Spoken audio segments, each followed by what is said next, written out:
Hello. അപ്പോൾ കഴിഞ്ഞ ദിവസം, അതായത് ഇന്നലെ ഈവനിങ് ഒരു 5:36 ഒക്കെ ആയപ്പോഴത്തേനും നമ്മളൊന്ന് പുറത്തേക്ക് പോയി.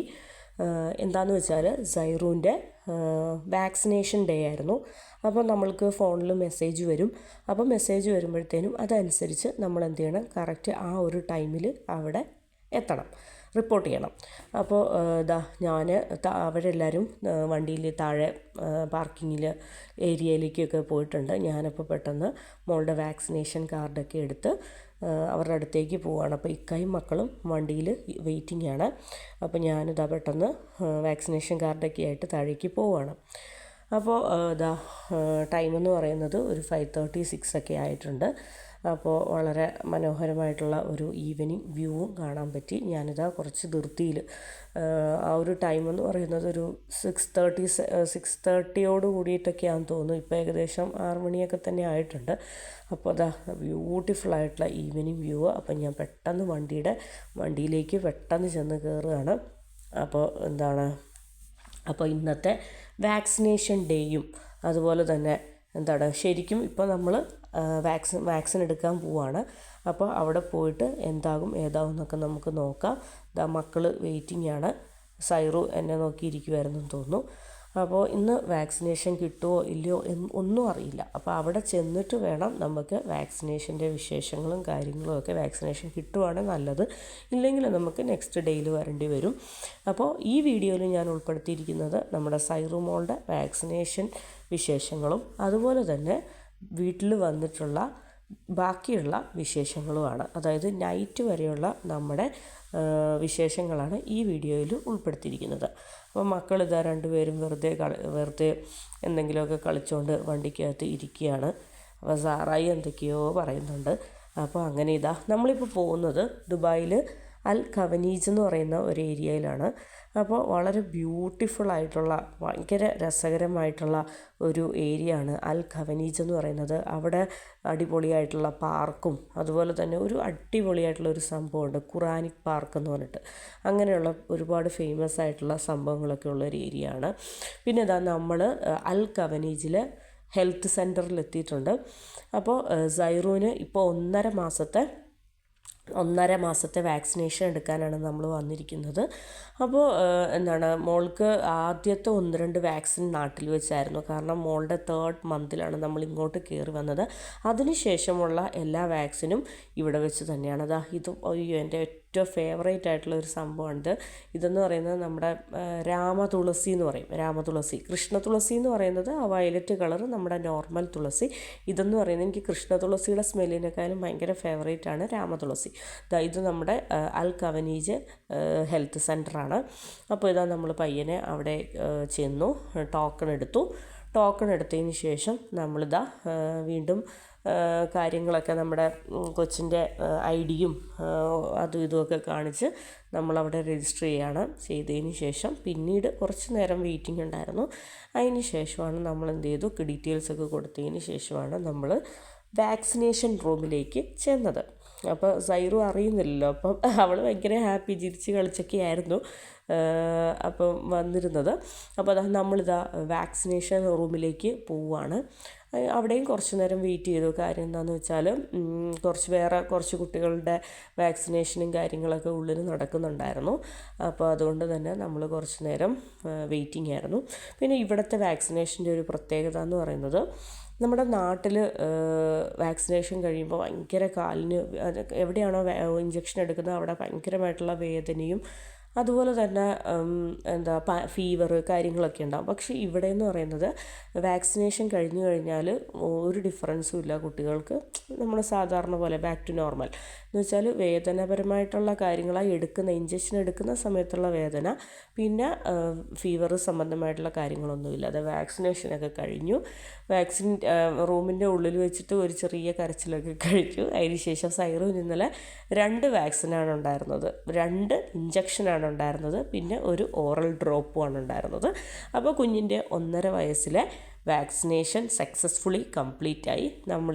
അൽ ഖവനീജ് ഹെൽത്ത് സെൻറ്ററിൽ നിന്ന് ഇറങ്ങുകയാണ്. അപ്പോൾ ഭാഗ്യം വാക്സിനേഷൻ കിട്ടി. അല്ലെങ്കിൽ അടുത്ത ദിവസം ഇതുപോലെ വരണമായിരുന്നു. അപ്പോൾ അതിന് ശേഷം നമ്മൾ വാക്സിനേഷനൊക്കെ കഴിഞ്ഞു. ഇനി കുഞ്ഞിന് 5 വയസ്സ് 5ാമത്തെ വയസ്സിലെ വാക്സിനേഷനുള്ളൂ. 1.5 വയസ്സ് കഴിഞ്ഞാൽ പിന്നെ 5ാമത്തെ വയസ്സിലെ വാക്സിനേഷനുള്ളൂ. അങ്ങനെ നോക്കുകയാണെങ്കിൽ സാറയുടെ വാക്സിനേഷൻ, അതായത് 5ാമത്തെ വയസ്സിലെ വാക്സിനേഷൻ ഉടനെ ഉണ്ടാവും. പിന്നെ സംഭവം എന്താണെന്ന് വെച്ചാൽ, പുറത്തുനിന്ന് ഫുഡ് കഴിക്കാനായിട്ട് ഇക്ക കുറേ ചോദിച്ചതാണ്. പക്ഷേ എനിക്ക് ഇന്ന് പുറത്തുനിന്ന് ഫുഡ് കഴിക്കാൻ ഒരു മൂഡും ഉണ്ടായിരുന്നില്ല. കാര്യം എന്താണെന്ന് വെച്ചാൽ, വാക്സിനേഷൻ ഇന്നലെ ബുധനാഴ്ചയായിരുന്നു. അപ്പം വ്യാഴാഴ്ച എന്ന് പറയുന്നത്, നെക്സ്റ്റ് ഡേ എന്ന് പറയുന്നത് വീക്ക് ഡേ തന്നെയാണ്. അപ്പോൾ ഏർലി മോർണിംഗ് ഇക്കാക്ക് ഓഫീസിൽ പോകണം. സാറാനെയും വളരെ അതിരാവിലെ തന്നെ സ്കൂളിൽ വിടണം. അപ്പോൾ ഞാൻ പറഞ്ഞു എനിക്ക് ഫുഡ് പുറത്തുനിന്ന് വേണ്ട, എനിക്ക് ഇന്ന് ഫുഡ് പുറത്തുനിന്ന് കഴിക്കാൻ പ്ലാനില്ല. അപ്പോൾ സാറായ്ക്ക് ഫുഡ് വേണമെന്ന് പറഞ്ഞുകൊണ്ട് അവൾക്ക് മാത്രം ഒരു മിക്സഡ് ന്യൂഡിൽസ് എന്ത് ചെയ്തു, നമ്മൾ ഹോം ഡെലിവറി വെച്ചു. നമ്മുടെ കടവത്തൂർ റെസ്റ്റോറൻറ്റിൽ നിന്ന് ഒരു മിക്സഡ് ന്യൂഡിൽസ് ഹോം ഡെലിവറി വെച്ചു. അവൾ വളരെ ഹാപ്പി ആയിട്ട് ആ ന്യൂഡിൽസ് കഴിച്ചു. എനിക്ക് എന്തോ ഈയിടെയായിട്ട് ന്യൂഡിൽസിനോടും വലിയ താല്പര്യമില്ല. പിന്നെ എനിക്ക് ഈ വീക്ക് ഡേയ്സിൽ ഫുഡ് കഴിക്കുന്നതിനോട് വലിയ താല്പര്യമില്ല. എനിക്ക് ഒരുപാട് ടൈമൊക്കെ പുറത്ത് സ്പെൻഡ് ചെയ്ത് എൻജോയ് ചെയ്ത് നല്ല വിശന്ന് അടിച്ച് പൊളിച്ചൊക്കെ ഫുഡ് കഴിക്കാനാണ് ഇഷ്ടം. അല്ലാതെ ഇങ്ങനെ ഹറിബറി പോയിട്ട് വരുമ്പോൾ ഒന്ന് കടയിൽ കയറി ഫുഡ് കഴിക്കുക, അങ്ങനത്തെ രീതിയൊന്നും എനിക്കില്ല. അപ്പം അതുകൊണ്ടാണ് ഞാൻ ഫുഡ് കഴിക്കലും കാര്യങ്ങളും ഒക്കെ വീക്കെൻഡ്സിൽ ചൂസ് ചെയ്യുന്നത്. അപ്പോൾ ഞാൻ അതിന് ശേഷം കിച്ചണിൽ കയറി സാറയ്ക്ക് ന്യൂഡിൽസൊക്കെ വാരി കൊടുത്തതിന് ശേഷം സൈറൂനും ഫുഡൊക്കെ കൊടുത്തതിന് ശേഷം എൻ്റെ മെയിൻ ഉദ്ദേശം എന്ന് പറഞ്ഞാൽ, വീട്ടിൽ എനിക്ക് ഡിന്നറും ഫുഡ് മതി എന്ന് പറയാനുള്ള മെയിൻ ഉദ്ദേശം എന്താണെന്ന് വെച്ചാൽ, എനിക്ക് പിറ്റേ ദിവസം രാവിലത്തെ ബ്രേക്ക്ഫാസ്റ്റിനുള്ള കറി എന്ന് പറയുന്നത് ഉണ്ടാക്കി വെക്കണമായിരുന്നു. അപ്പോൾ രാവിലെ എഴുന്നേറ്റ് എല്ലാം കൂടി എനിക്ക് ഹറിബറി എനിക്ക് പറ്റില്ല, അതൊരു ടെൻഷനായി പോകും. അതുകൊണ്ട് തന്നെ രാത്രി വന്നതിന് ശേഷമാണ് ഞാൻ എന്ത് ചെയ്തത്, നമ്മുടെ ബ്രേക്ക്ഫാസ്റ്റ്, ഇപ്പോൾ ഡിന്നറിന് ഇതാണ് ഞാൻ എടുക്കുന്നത്, സാമ്പാറും ദോശയുമാണ് എടുക്കുന്നത്. പിന്നെ അതുകൂടാതെ അപ്പോൾ സാമ്പാർ ഉണ്ടാക്കി വെക്കുകയാണെങ്കിൽ ബ്രേക്ക്ഫാസ്റ്റിനും ഈ സെയിം കറി തന്നെ എടുക്കാമല്ലോ. അപ്പോൾ സാമ്പാർ ക്വാണ്ടിറ്റി അത്യാവശ്യം കൂട്ടി വെക്കുന്നുണ്ട്. സാമ്പാറുള്ളപ്പോൾ ദോശയ്ക്ക് എടുക്കാറുണ്ട്, ഇഡ്ഡലിക്ക് എടുക്കാറുണ്ട്, അതുപോലെ തന്നെ പൊറോട്ടയ്ക്ക് സാമ്പാർ എടുക്കാറുണ്ട്, ചോറും കൂട്ടി സാമ്പാർ കഴിക്കാറുണ്ട്. അപ്പോൾ സാമ്പാർ ഉണ്ടാക്കുമ്പോൾ ഇതാണ് നമ്മുടെ ഒരു രീതി എന്ന് പറയുന്നത്. കുറച്ച് നമ്മുടെ റെസ്റ്റോറൻറ്റിൽ നിന്ന് ചൂട് പൊറോട്ട വാങ്ങിക്കും.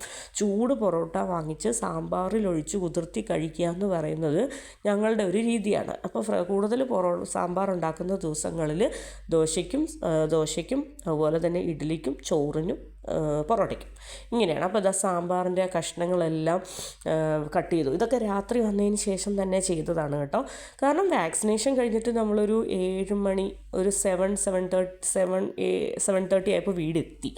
അപ്പോൾ പിന്നെ അത് ശരിക്കും പറഞ്ഞാൽ ഡിന്നറിൻ്റെ ടൈമും ആയില്ലായിരുന്നു. സാധാരണ നമ്മൾ പുറത്ത് പോകുമ്പോഴത്തേനും ഡിന്നർ കഴിക്കുന്നത് 9 മണിക്കോ 10 മണിക്കൊക്കെയാണ്. പിന്നെ അതുമല്ല, ചുമ്മാ ഫുഡ് കഴിക്കാനായിട്ട് മാത്രം എനിക്ക് പോകുന്നതിനോട് വലിയ താല്പര്യമില്ല. നമ്മൾ ഈ മാളിലൂടെ ഒരുപാട് എക്സ്പ്ലോർ ചെയ്ത് നടന്ന് ക്ഷീണിച്ച് വിശന്ന് റെസ്റ്റോറൻറ്റിൽ പോയി ഫുഡ് കഴിക്കൽ അങ്ങനെയൊക്കെയാണ്. എന്നാൽ ഫുഡ് കഴിക്കാൻ വേണ്ടി മാത്രം പോകുന്നതിനോട് എനിക്ക് വലിയ താല്പര്യമില്ല.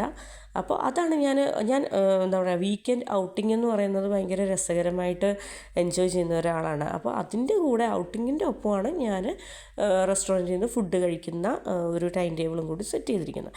അപ്പോൾ നമ്മൾ വെജിറ്റബിൾസ് എല്ലാം ഇട്ടു. വെജിറ്റബിൾസ് എന്തൊക്കെയാണ് ഇട്ടാന്നുള്ള കണ്ടല്ലോ, അതിൻ്റെ ഒന്നും ഡീറ്റെയിൽസ് ആയിട്ട് ഞാൻ വീണ്ടും പറയുന്നില്ല. അപ്പോൾ വെജിറ്റബിൾസ് എല്ലാം ഇട്ടതിന് ശേഷം ഞാൻ പൊടിയായിട്ട് ഇട്ടത് കുറച്ച് ചില്ലി പൗഡറും മല്ലിപ്പൊടിയും മഞ്ഞൾപ്പൊടിയും അതുപോലെ തന്നെ കായപ്പൊടിയുമാണ്.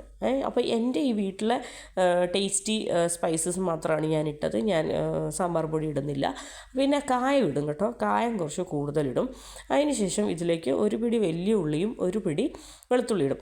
ഇപ്പം ഞാൻ ചെയ്യുന്നത് എന്താണെന്ന് വെച്ചാൽ, ഞാൻ പലരും പറഞ്ഞ് ഞാൻ കേട്ടു, എൻ്റെ നാത്തൂനും പറഞ്ഞു, എൻ്റെ കസിൻ്റെ വൈഫ്. അപ്പോൾ അവളും പറഞ്ഞ എന്നാന്ന് വെച്ചാൽ, നമ്മൾക്ക് മോള് വരെ, ഇപ്പോൾ അരിയാണെങ്കിലും എന്ത് സംഭവമാണെങ്കിലും നമുക്ക് മോൾ ഭാഗം വരെ വെള്ളം വയ്ക്കാം. ഒരു സ്റ്റീലിൻ്റെ സ്പൂൺ അതിലേക്ക് ഇട്ടെങ്കിൽ വിസിലടിക്കുമ്പോൾ പുറത്തേക്ക് ചാടില്ല എന്ന് പറഞ്ഞു. അപ്പോൾ അത് ഇന്നൊന്ന് പരീക്ഷിക്കുക. ഇത്രയും ദിവസമായിട്ട് അത് പരീക്ഷിച്ചില്ലായിരുന്നു. അപ്പോൾ അത് ഇന്നൊന്ന് പരീക്ഷിക്കാമെന്ന് വിചാരിച്ചിട്ട് ഞാൻ കുക്കറിൻ്റെ മോള് വരെ സാമ്പാറുണ്ടായിരുന്നു. എങ്കിലും ഒരു പരീക്ഷണം എന്നുള്ള രീതിയിൽ ഒരു സ്റ്റീലിൻ്റെ സ്പൂൺ അതിലിട്ട് വെച്ചു. അപ്പോൾ നമുക്ക് നോക്കാം. ഞാൻ അതിൻ്റെ റിസൾട്ട് ഈ വീഡിയോയിൽ ഷെയർ ചെയ്യാം. പിന്നെ അതിനുശേഷം ഞാൻ ഫ്രിഡ്ജിൻ്റെ അകത്തുനിന്ന് ദോശയുടെ ബാറ്റർ എടുത്ത് കുറച്ച് ദോശയുടെ ബാറ്റർ മതിയായിരുന്നു. അപ്പോൾ കുറച്ച് ദോശയുടെ എടുത്ത് കുറച്ച് ഉപ്പും സോഡാപ്പൊടിയും ചേർത്ത് ഒരു 3-4 ദോശയെ ഞാൻ ചുടുന്നുള്ളൂ. കാര്യം എന്താണെന്ന് വെച്ചാൽ എന്നെയും മക്കളെയും വീട്ടിൽ കൊണ്ടാക്കിയിട്ട് ഫ്രണ്ട്സിൻ്റെ കൂടെ എന്തോ ഒരു മീറ്റിംഗ് എന്തോ എൻ്റർടൈൻമെൻറ്റിന് വേണ്ടിയിട്ട് പുറത്തേക്ക് പോയി. അപ്പോൾ അതുകൊണ്ട് തന്നെ ഇക്കാക്ക് ഡിന്നർ അവരുടെ കൂടെയാണ്. അപ്പോൾ ഞാൻ സാറായും ഓൾറെഡി കഴിച്ചല്ലോ, നൂഡിൽസ് കഴിച്ചല്ലോ. അപ്പോൾ ഒരു 2-3 ദോശയ്ക്കുള്ളതാണ്. അതുകൊണ്ട് തന്നെ ഞാൻ പെട്ടെന്ന് തന്നെ ദോശയുടെ ബാറ്റർ എടുത്തിട്ട് ബാക്കി ഫ്രിഡ്ജിലേക്ക് തിരിച്ചു വെച്ചു. അതിന് ശേഷം ഞാൻ കുറച്ച് സൈറൂന് വേണ്ടിയിട്ടുള്ള ലാസ്റ്റ് മീലെന്ന് പറയുന്നത് ഞാൻ റെഡിയാക്കിയാണ്. അപ്പോൾ സൈറൂന് ഒരു പിടി ചോറും ഡേറ്റ്സും നട്ട്സും ഇട്ട് അരച്ചിട്ട് രാത്രി കൊടുക്കുകയാണ്. പിന്നെ വേറൊരു കാര്യം, ഒരു സന്തോഷകരമായിട്ടുള്ള കാര്യം എന്ന് പറയുന്നത്, ഞാൻ ഇന്ന് ഹെൽത്ത് സെൻറ്ററിൽ പോയപ്പോൾ ഇച്ചിരി ടെൻഷൻ അടിച്ചിട്ടൊക്കെയാണ് പോയത്. കാര്യം എന്താണെന്ന് വെച്ചാൽ അവൾക്ക് അണ്ടർ വെയ്റ്റ് ആണോ എന്ന് വിചാരിച്ചിട്ടാണ് ഞാൻ പോയത്. അപ്പോൾ എന്താ സംഭവം എന്ന് പറഞ്ഞാൽ അവൾക്ക് വെയിറ്റ് കഴിഞ്ഞ വാക്സിനൊക്കെ കുറച്ചും കൂടെ വെയിറ്റ് വേണം എന്നുള്ള രീതിയിലെങ്ങാണ്ട് സൂചിപ്പിച്ചായിരുന്നു. അപ്പം ഞാൻ വിചാരിച്ചു വെയിറ്റ് എങ്ങനെയായിരിക്കും എന്നുള്ള ടെൻഷനിലൊക്കെയാണ് പോയത്. അപ്പോൾ സന്തോഷമായിട്ട് അവർ പറഞ്ഞു ഈ വെയിറ്റും ഇതൊക്കെയാണ്, ഇപ്പോൾ ആളുടെ നോർമൽ വെയിറ്റിലാണ് എന്ന് പറഞ്ഞു. കാര്യം എന്താണെന്ന് വെച്ചാൽ 6 months മുന്നേ, അതായത് 1ാമത്തെ വയസ്സിൽ നമ്മൾ വാക്സിനേഷൻ എടുക്കാൻ പോയപ്പോൾ അവളുടെ വെയിറ്റും കാര്യങ്ങളും എല്ലാം അവിടെ റെക്കോർഡ് എഴുതിയിട്ടുണ്ടായിരുന്നു. അപ്പം അതനുസരിച്ചിട്ട് 6 months അവൾ ആ ഒരു കാൽക്കുലേഷൻ അനുസരിച്ച് അവൾക്ക് ആവശ്യത്തിനുള്ള വെയിറ്റ് ഗെയിൻ ആയിട്ടുണ്ട്. അപ്പോൾ ഇത് നോർമൽ രീതിയിലാണ് പോയിക്കൊണ്ടിരിക്കുന്നത്, ഇങ്ങനെ പോവുക എന്ന് പറഞ്ഞു. വളരെ സന്തോഷമായിട്ടുള്ളൊരു കാര്യം. പിന്നെ വേറെ എന്താ പറയുക, വളരെ ചെറിയ കുഞ്ഞുങ്ങളുള്ള അമ്മമാർക്ക് ഒരു ടിപ്പെന്നുള്ള രീതിയിൽ ഞാൻ പറഞ്ഞു തരാം. നമ്മുടെ കുഞ്ഞുങ്ങൾക്ക് വെയിറ്റൊക്കെ കുറവുള്ള കുഞ്ഞുങ്ങളാണെങ്കിൽ നമ്മൾ എന്ത് ചെയ്യുക, തലേന്നത്തേന് ബദാമോ കാഷ്യോ ഒക്കെ വെള്ളത്തിലിട്ടതിന് ശേഷം അവരുടെ മീലിൻ്റെ കൂടെ അവർക്ക് കൊടുക്കുക. അപ്പോൾ അത് ഇപ്പോൾ തീരെ ചെറിയ കുഞ്ഞുങ്ങളാണെങ്കിൽ അവരുടെ അരച്ച് കൊടുക്കുന്നതിൻ്റെ കൂടെ അരച്ച് കൊടുക്കുക. വലിയ കുട്ടികളാണെങ്കിൽ കുറച്ച് അങ്ങനെയുള്ളതാണെങ്കിൽ എന്ത് ചെയ്യുക, അവർക്ക് കുറച്ച് സോഫ്റ്റായിട്ട് കടിച്ച് തിന്നണമെങ്കിൽ തലേന്ന് വെള്ളത്തിലിട്ടതിന് ശേഷം കടിച്ച് തിന്നാൻ കൊടുക്കുക. അപ്പോൾ പിന്നെ എന്ത് ചെയ്യുക, ഫുഡിൽ ബട്ടർ ആഡ് ചെയ്യുക. അങ്ങനെ പിന്നെ ഗീ എന്ന് പറയുന്ന ഒരുപാട് വണ്ണം വെക്കുന്ന സാധനമല്ല, എങ്കിലും ശരീരം ഹെൽത്തി ആയിട്ട് ഉറപ്പായിട്ടിരിക്കുക. എൻ്റെ ഈ ഒരു മിഷൻ സക്സസ് ആയി. എന്നാന്ന് വെച്ചാൽ സ്പൂണ് ഇട്ടു. സാധാരണ നോർമലി ആ ഏരിയ ഫുള്ള് സാമ്പാർ അടിച്ച് വീഴാറുണ്ട്. ഇന്ന് സ്റ്റീലിൻ്റെ സ്പൂൺ ഇട്ടപ്പോൾ ഒരു തുള്ളി പോലും പുറത്തേക്ക് ചാടിയില്ല. അപ്പോൾ ഒരു ടിപ്പ് ഞാൻ പറയുകയാണ്. നമ്മൾ കുക്കർ എത്ര ഫുള്ള് കുത്തി നിറച്ച് സാധനങ്ങൾ വെച്ചാലും ഒരു സ്റ്റീൽ സ്പൂൺ അതിലിട്ടതിന് ശേഷം വിസിലടുപ്പിക്കുക. പുറത്തേക്കൊന്നും ചാടില്ല കേട്ടോ. അതിന് ശേഷം നമ്മുടെ സാമ്പാറൊക്കെ ഓൾമോസ്റ്റ് സെറ്റായി. ഇനി സാമ്പാർ കടുകുവറ സെറ്റപ്പാണ്. അപ്പോൾ സാമ്പാർ വെളിച്ചെണ്ണ ഒഴിച്ചു, കടുക് പൊട്ടാൻ വേണ്ടി വെയിറ്റ് ചെയ്യുന്നു. അതിന് ശേഷം താളിക്കാനുള്ള ഐറ്റംസ്: വെളുത്തുള്ളി, കൊച്ചുള്ളി, കറിവേപ്പില, വത്തൽമുളക്. അപ്പോൾ ഇതിലേക്ക് ഞാൻ എന്ത് ചെയ്യും, കുറച്ച് കായവും കൂടെ ചേർക്കും. അപ്പോൾ നമ്മുടെ സാമ്പാറിൻ്റെ ടേസ്റ്റ് ഒന്ന് എൻഹാൻസ് ചെയ്യാനായിട്ട് ഞാൻ കുറച്ച് ഇതും കൂടെ ചേർക്കുന്നുണ്ട്. നമ്മുടെ കായവും കൂടി ഈ കൊക്കനട്ട് ഓയിലിലേക്ക് ചേർത്തിട്ട് എല്ലാം കൂടി താളിച്ചൂറ്റി കുറച്ച് നേരം കൂടി നന്നായിട്ട് ഫ്ലെയിമൊക്കെ കുറച്ച് വെച്ച് കുറേ നേരം കൂടി ആ സാമ്പാർ അങ്ങിരിക്കും. ആ ഒരു കുറച്ച് ലൂസ് കൺസിസ്റ്റൻസി കുറച്ചും കൂടെ ഒന്ന് കുറുകാനായിട്ട്. അപ്പോൾ എനിക്ക് ഇങ്ങനെ ചെയ്തു വെച്ചതുകൊണ്ട് നല്ല സുഖമുണ്ട്. കാര്യം എന്താണെന്ന് വെച്ചാൽ ബ്രേക്ക്ഫാസ്റ്റ് ഈ കറി ഉണ്ടാക്കി വെക്കുന്നത് കൊണ്ട് തന്നെ ഞാൻ ഭയങ്കര റിലാക്സാണ് പിറ്റേ ദിവസം എഴുന്നേൽക്കുമ്പോഴത്തേനും. കാര്യം എന്താണെന്ന് വെച്ചാൽ ചോറിനും അപ്പോൾ കൊച്ചിൻ സാറാക്ക് സാമ്പാർ എടുക്കാമെന്ന് വിചാരിക്കുന്നു. ബ്രേക്ക്ഫാസ്റ്റിന് എല്ലാവർക്കും സാമ്പാറും കൂട്ടി കഴിക്കാമെന്ന് വിചാരിക്കുന്നു. അപ്പോൾ കറി റെഡിയായാൽ തന്നെ പിറ്റേ ദിവസത്തെ ഒരു മുക്കാൽ കുക്കിംഗ് ഭാരവും കുറഞ്ഞു. അപ്പോൾ പിന്നെ എപ്പോഴും എൻ്റെ കയ്യിൽ അപ്പത്തിൻ്റെ മാവുണ്ടായിരിക്കും, എപ്പോഴും ദോശയുടെ മാവുണ്ടായിരിക്കും. അതുകൊണ്ട് തന്നെ സാമ്പാർ ഉണ്ടെങ്കിൽ പിന്നെ ഇഡ്ഡലി ഓർ ദോശ നമ്മുടെ ഇഷ്ടത്തിനനുസരിച്ച് നമുക്ക് ചെയ്യാം. പിന്നെ ഇഡ്ഡലിയും വേണ്ട ദോശയും വേണ്ടെങ്കിൽ എന്ത് ചെയ്യുക, കുറച്ച് പൊറോട്ട വാങ്ങിക്കുക, അതും കൂട്ടി കഴിക്കുക. അപ്പോൾ അങ്ങനെയൊക്കെയാണ് നമ്മുടെ രീതികൾ.